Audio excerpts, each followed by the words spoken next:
वचन दिले तू मला या मालिकेच्या आजच्या भागामध्ये आपण आता पाहतो की इकडे ऊर्जा ही कल्पेशला म्हणत असते, अरे पण ही केस तुझी आहे ना कल्पेश. मग त्याबरोबर कल्पेश म्हणतो, अगं ऊर्जा पण आता लोकांची तू एकदम म्हणजे सेलिब्रिटी झालेली आहेस. खरंच तू त्या विक्रांत शिर्केची केस एवढी भारी रडलीस ना, त्यानंतर आता लोकांचा तुझ्यावर खूप विश्वास आहे. मला तर वाटतं तू ना आता स्वतःचं स्वतंत्र ऑफिसच टाकायला पाहिजे. ऊर्जा म्हणते, काय स्वतंत्र ऑफिस? काय बोलतोयस तू कल्पेश? त्यावर कल्पेश म्हणतो, अगं मग ऊर्जा, मी अगदी बरोबर बोलतोय जे काही बोलतोय ते. तुला माहीत नाही आहे लोकांचा तुझ्यावरती केवढा विश्वास आहे ते. लोकांना वाटतंय की आता तूच केस लढायला हव्यास त्यांच्या. मग हे बघ हे क्लायंट. त्याबरोबर आता शौर्य त्या ठिकाणी पोहोचतो. त्याबरोबर लगेचच कल्पेश शौर्याला म्हणतो, शौर्य काय रे, तुला काय वाटतं ऊर्जाने आता स्वतःचं असं स्वतंत्र ऑफिस टाकायला काय हरकत आहे?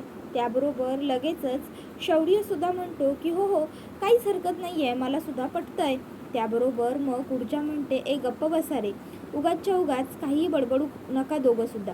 त्याबरोबर मग ते दोघं म्हणतात की आम्ही काहीही बडबडत नाही आहोत, आम्ही जे बरोबर आहे तेच बोलतोय, जे खरं आहे ते सांगतोय. त्याबरोबर दुसऱ्या बाजूला इकडे आईसाहेब आता विजयाला म्हणतात, विजया इकडे ये, मला तुझ्याबरोबर बोलायचं आहे. त्यावेळी विजया तिकडे येते. आता ती आईसाहेबांना म्हणते, आईसाहेब मी 2 मिनिटात येते जाऊन. त्यावर आईसाहेब म्हणतात, अगं असू देत, जे कपडे तू घातले आहेस ते सुद्धा आहेत की चांगले, काही हरकत नाही आहे. मग आता विजया थांबते आणि त्याच्यानंतर आईसाहेबांना म्हणते, बोला आईसाहेब काय झालं? त्यावर आईसाहेब विजयाला म्हणत असतात, विजया मला तुझ्याबरोबर त्या शिर्केंबद्दल आणि त्यांच्या त्या मुलाबद्दल बोलायचं. तुला तर माहिती आहेच शिर्केंचा तो विचित्र मुलगा किती माथे फिरू आहे ते. तो कधीही काहीही करू शकतो असं म्हणायला काही हरकत नाही आहे. त्यामुळे मला तरी असं वाटतं की आपण आपल्या तीर्थाच्या लग्नाचा विचार लवकरात लवकर करायला हवा. त्याबरोबर विजया म्हणते, काय बोलताय तुम्ही हे? त्याबरोबर मग आता लगेचच आईसाहेब म्हणतात, हो बरोबर बोलते मी. अगं तुला काय वाटतं तो मुलगा काही धड आहे का? अगं तो मुलगा ना काहीही करू शकतो. बघितलं ना आपण लग्नामध्ये, अगं जर तो एवढ्या लोकांच्या समोर तिकडे त्या पद्माचा गळा आवळू शकतो तर पुढे काय होईल याची काहीच खात्री नाही आहे ना. म्हणून मी म्हणते माझ्या नजरेत एक चांगला मुलगा आहे.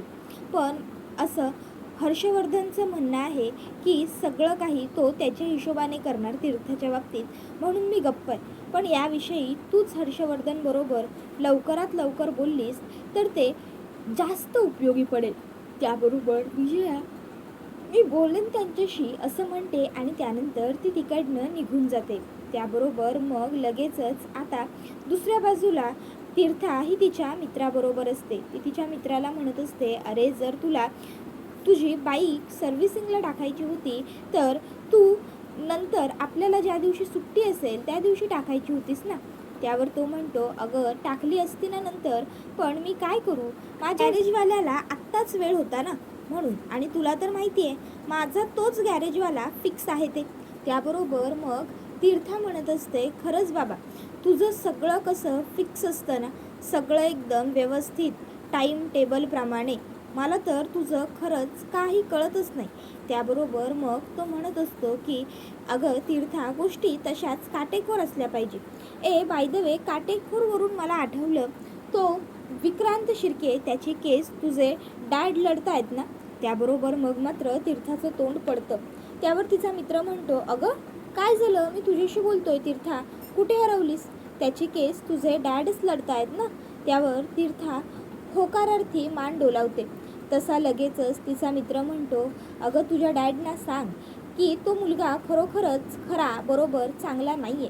कशाला उगाच त्याची केस लढून स्वतःचा वेळ ते वाया घालवत आहेत. तो मुलगा लायकीचाच नाही आहे त्या.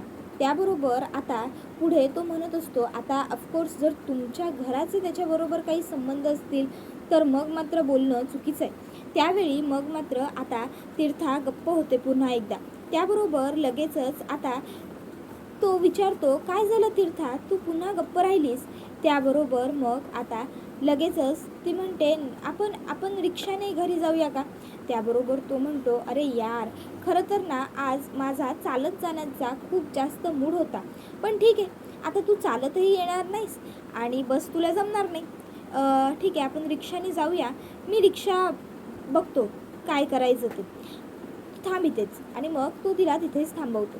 तर दुसऱ्या बाजूला विजया हर्षवर्धनकडे येते आणि अहो ना, ऐका, मला तुमच्याशी थोडंसं बोलायचं होतं असं सांगते. त्याबरोबर हर्षवर्धन म्हणतो, विजया, हे बघ, सध्या तरी मला कोणाबरोबरच आणि काहीच बोलायचं नाही आहे, कळलं का? थोडा वेळ ना मला जरा एकट्याला आणि शांत बसू दे, कळलं? त्यावर मग विजया म्हणते, बरं ठीक आहे, काही हरकत नाही. त्याबरोबर मग हर्षवर्धन म्हणत असतो की आणि हो, कोणालाच इकडे पाठवू नकोस. त्यावर विजया म्हणते, बरं ठीक आहे. इतक्यात शिर्केंचा फोन हर्षवर्धनला येतो. आता शिर्केंचा फोन आल्याबरोबर हर्षवर्धन फोन उचलतो आणि हो बोला शिर्के असं म्हणत असतो. त्यावेळी शिर्के म्हणत असतात की बोलायचं तर आहेच ना, पण हे असं फोनवरती नाही, मला तुम्हाला पर्सनली भेटून तुमच्याशी बोलायचं आहे, मला भेटायला या. त्याबरोबर मग आता हर्षवर्धन म्हणतो, काय? त्यावर शिर्के म्हणतात, हो, सांगा तुम्ही कुठे आहात, तुम्ही तुमच्या ऑफिसला आहात का, की तुम्ही कुठे आणखीन आहात, तुम्ही जिथे कुठे असाल तिथे मी येऊन भेटायला तयार आहे. त्यावर हर्षवर्धन म्हणतो, मी आज माझ्या घरी आहे आणि आज मी कुठेही जाणार नाही आहे, सो तुम्हाला जर भेटायचं असेलच तर तुम्ही घरी येऊ शकता, आपण घरी भेटूया. त्यावर शिर्के म्हणतो, बघा हा, चालेल ना नक्की घरी भेटलेलं? नाही, कारण काय आहे, मी ज्या विषयावर बोलणार आहे ना, तो विषय खरोखरच खूप जास्त नाजूक आहे. उगाच मी तुमच्या घरी आल्यामुळे तुम्हाला इश्यू व्हायला नको, काय जमेल ना? त्याबरोबर हर्षवर्धन आता म्हणत असतो, माझ्या घरी आपल्याला दोघांनाही भेटायला काही हरकत नसणारच आहे, माझ्या घरात आपलं भेटणं सहज शक्य, या, मला भेटायला तुम्ही घरीच या. त्याबरोबर लगेचच तो ठीक आहे असं म्हणतो. तर दुसऱ्या बाजूला इकडे आता दाभाडे काकू आलेले असतात आणि त्या म्हणत असतात की गे बाय माझे, ह्या बघ, पद्मा मिसळ आवडताना म्हणान तिच्यासाठी मिसळ बनवलं आज. त्याबरोबर लगेचच पूर्वा काकू म्हणतात, पद्मा आंघोळीला गेली आहे, पण ती आली ना की मी तिला ही मिसळ बळजबरीने खायला लावते. बरं झालं काकू तुम्ही ही मिसळ आणली, तसंही खूप दिवस पद्माचं खाण्यापिण्याकडे व्यवस्थित लक्ष नव्हतंच आणि तिचं मनही फारसं काही थाऱ्यावर नव्हतं. आता जरा ही मिसळ वगैरे खाल्ली ना की तिला बरं वाटेल खरंच. त्यावर काकू म्हणतात, बरं चल, मी जात आहे, माका कामं असत, आणि त्या तिकडनं निघून जातात. इतक्यात तिकडे पद्मा येते.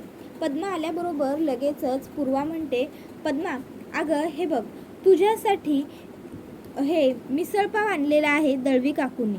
त्याबरोबर ती म्हणते की मिसळपाव? त्याबरोबर पूर्वा म्हणते, अगं हो, तुला मिसळपाव खूप आवडतो ना, म्हणून त्यांनी आवडीने तुझ्यासाठी आणलाय, हे घे, खाऊन घे. त्याबरोबर मग आता पूर्वा म्हणते, खा ना, विचार कसला करतेस? त्याच वेळी आता पद्मा म्हणते की काकू मला तुमच्याशी थोडं बोलायचं आहे. त्यावर पूर्वा म्हणते, हे बघ, तुला बोलायचं आहे ते तू बोल, पण ते सगळं नंतर, आधी तू छानपैकी खाऊन घे आणि मग. त्याबरोबर दुसऱ्या बाजूला इकडे आता जो शौर्य असतो तो ऊर्जाबरोबर बोलत असतो. तो सुद्धा म्हणतो की हो, हा बोलतोय ते बरोबर आहे. त्याबरोबर मग ऊर्जा म्हणते, गप्प बसा तुम्ही दोघंही, काहीही काय बोलताय तुम्ही दोघं जण, म्हणजे ऑफिस वगैरे कुठे? त्यावर तो म्हणतो, बरं ते सगळं सोड, पण ऊर्जा, आता हे घे, ही फाईल मला तुला द्यायची होती, ही आपल्या क्लायंटच्या केसची त्या फाईल आहे. त्यांचं असं म्हणणं आहे की ही केस तू घ्यावी. ऊर्जा, हे बघ, क्लायंटचं म्हणणं आहे तर आपण ते पूर्ण करायला हवं ना, म्हणून मी ही केस तुझ्याकडेच घेऊन आलेलो आहे, घे. त्यावर ऊर्जा म्हणते, अरे पण ही केस तुझी आहे कल्पेश, मी कशी? त्यावर मग कल्पेश म्हणतो, अगं पण काय फरक पडतो? हे बघ, जर क्लायंटची अशी इच्छा आहे की ही केस तू घ्यावी तर काय हरकत आहे? त्याबरोबर मला नाही असं बरोबर वाटत आहे असं आता ऊर्जा म्हणत असते. त्याबरोबर शौर्य म्हणतो, पण का?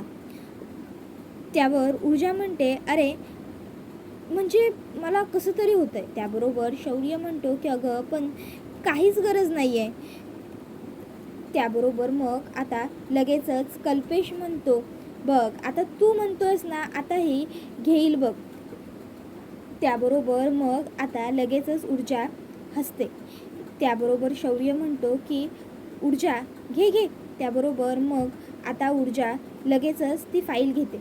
त्यावर मग आता कल्पेश सांगत असतो, ऊर्जा ह्याला जपून ठेवा, नाहीतर कॉलेजमध्ये असताना खूप मुली शौर्यला प्रपोज करण्यासाठी त्याच्या मागे पुढे फिरायच्या. त्यावर शौर्य म्हणतो, ए गप रे गप, उगाचच माझ्या बायकोला काहीही सांगू नको.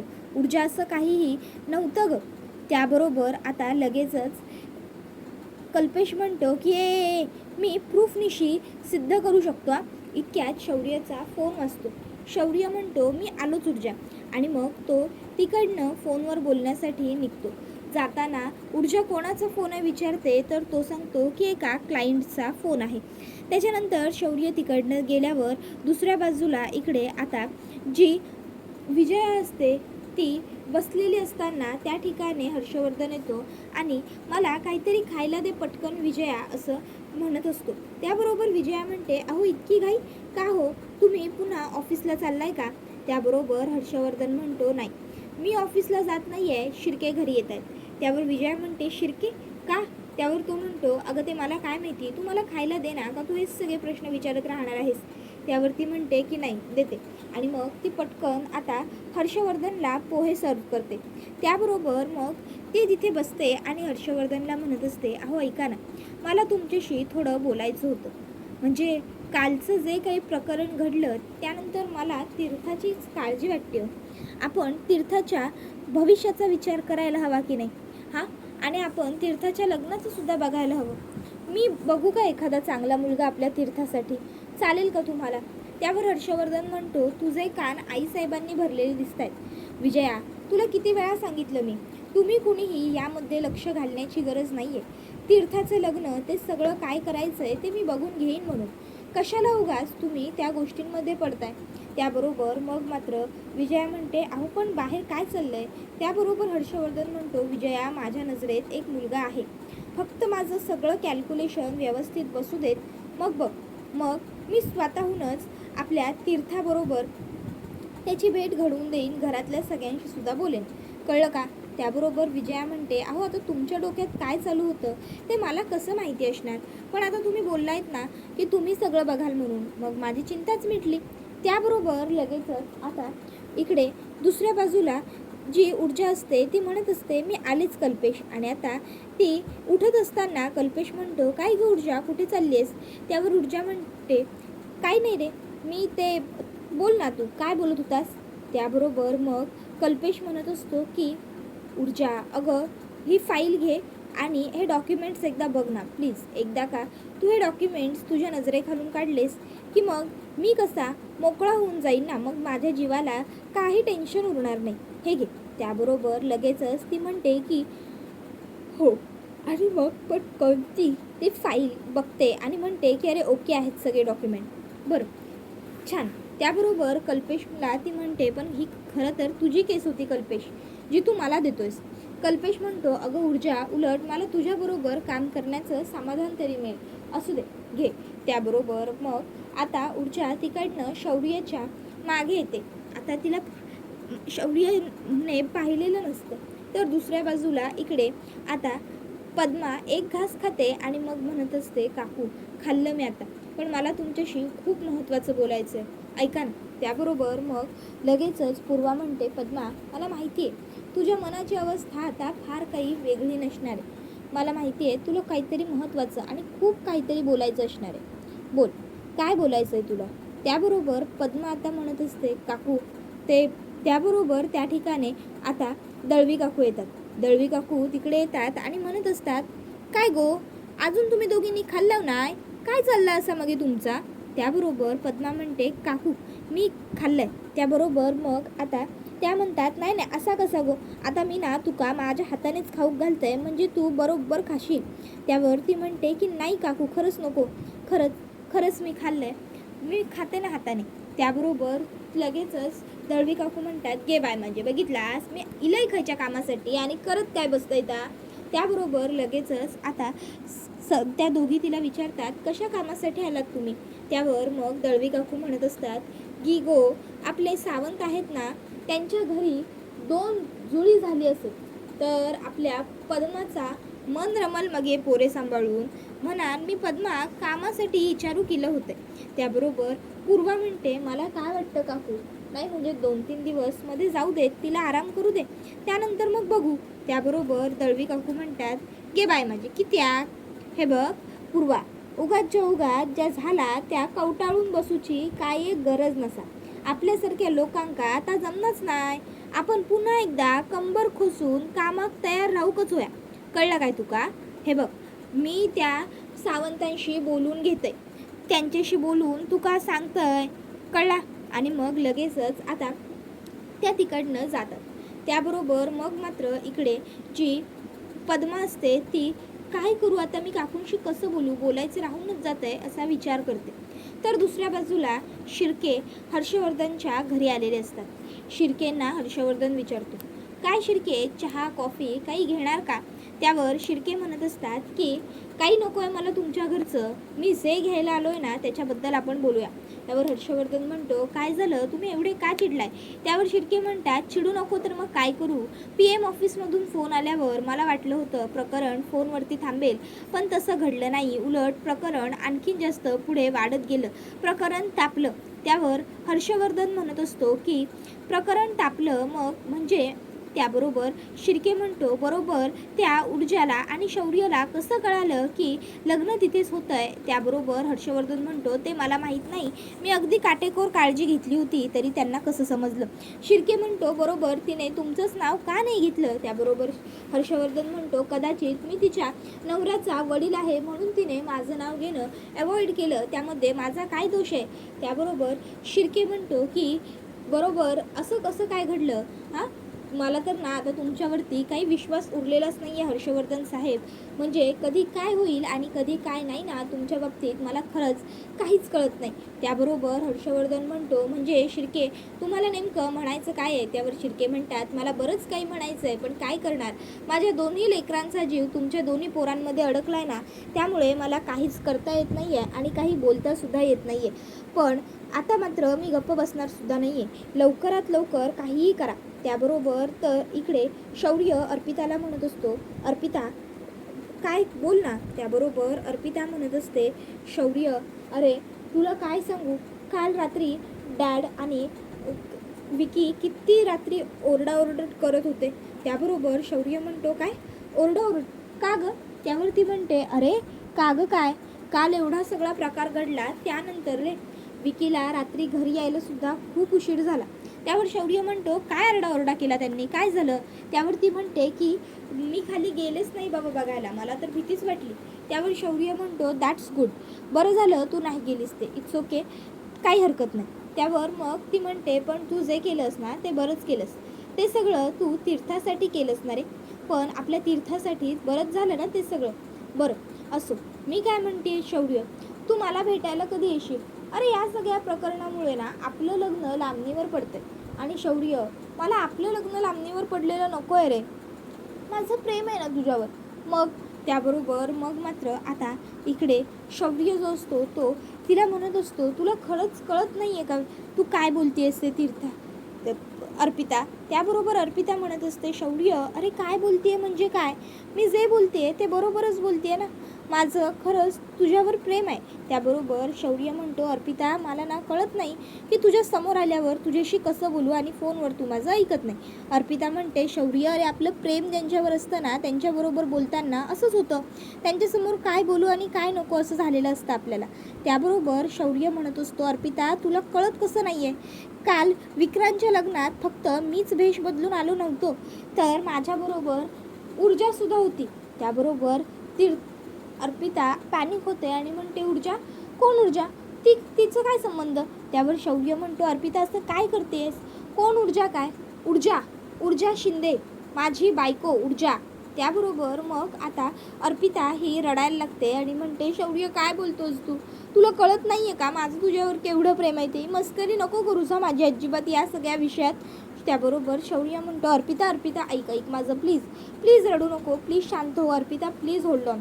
त्यावर अर्पिता म्हणते कशी रडू नको मी, तू काही वेड्यासारखं बडबडशील आणि मला वरून म्हणशील रडू नकोस तर मी कसं ऐकू बरं तुझं. त्यावर शौर्य म्हणतो बरं बरं बरं अर्पिता प्लीज शांत हो. तर दुसऱ्या बाजूला इकडे आता जे शिर्के असतात ते म्हणत असतात की तुम्ही काहीही करा, पण त्या ऊर्जा शिंदेला तुमच्या घराबाहेर काढण्याची तारीख पहिले मला सांगा. त्याबरोबर मग मात्र आता हर्षवर्धन शिर्केकडे बघतच राहतो. तर दुसऱ्या बाजूला शौर्य अर्पिताला म्हणतो हो हो अर्पिता, मी तुला भेटायला येईन. हो चालेल, आपण शॉपिंगला सुद्धा जाऊ. तुला जे जे हवं ते सगळं कर, पण आता त्या दिवशीसारखी हसून दाखव बरं. अर्पिता हसते. इतक्यात शौर्य मागे फिरतो तर मागे ऊर्जा उभी असते. त्याबरोबर हा व्हिडिओ इथेच संपतो. व्हिडिओ आवडला असेल तर व्हिडिओला लाईक करा, चॅनलवर नवीन असाल तर सबस्क्राईब करा आणि बेल आयकॉन आठवणीने प्रेस करा. धन्यवाद.